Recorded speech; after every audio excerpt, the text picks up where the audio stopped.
the Father willed to give us birth by the word of truth, that we may be a kind of first fruits of his creation. Alleluia, alleluia, alleluia. The Lord be with you. A reading from the Holy Gospel according to Matthew. Jesus proposed a parable to the crowds. The kingdom of heaven is like a mustard seed that a person took and sowed in a field. It is the smallest of all the seeds, yet when full grown, it is the largest of plants. It becomes a large bush, and the birds of the sky come and dwell in its branches.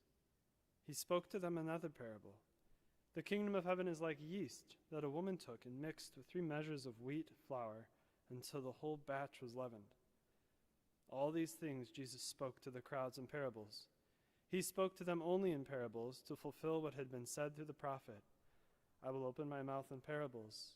I will announce what has lain hidden from the foundation of the world. The Gospel of the Lord.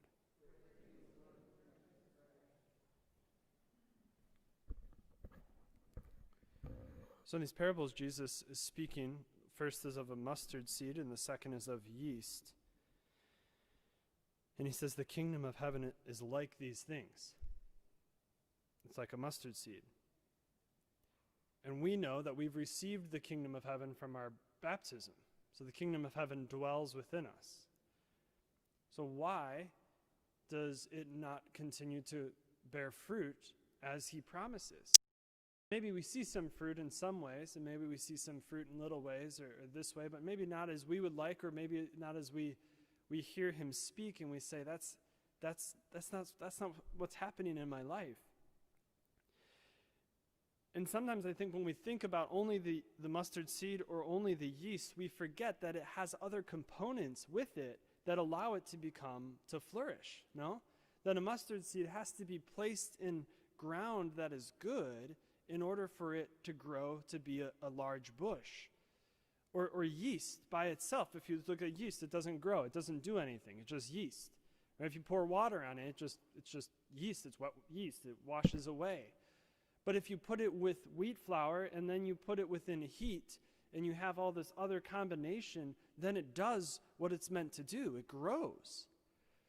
And so it is with our life. If we are not planted in good soil, or if we are not surrounded by things that allow us to grow, then we're not going to experience the kingdom of God, and we're going to continue to live mediocre Christian lives.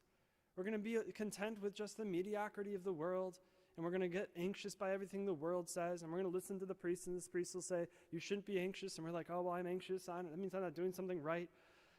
And we allow ourselves to feel all these things because the surroundings are not of good soil or not the right combination. So what does that mean for us? It means that maybe some of the relationships I'm in, they gotta go.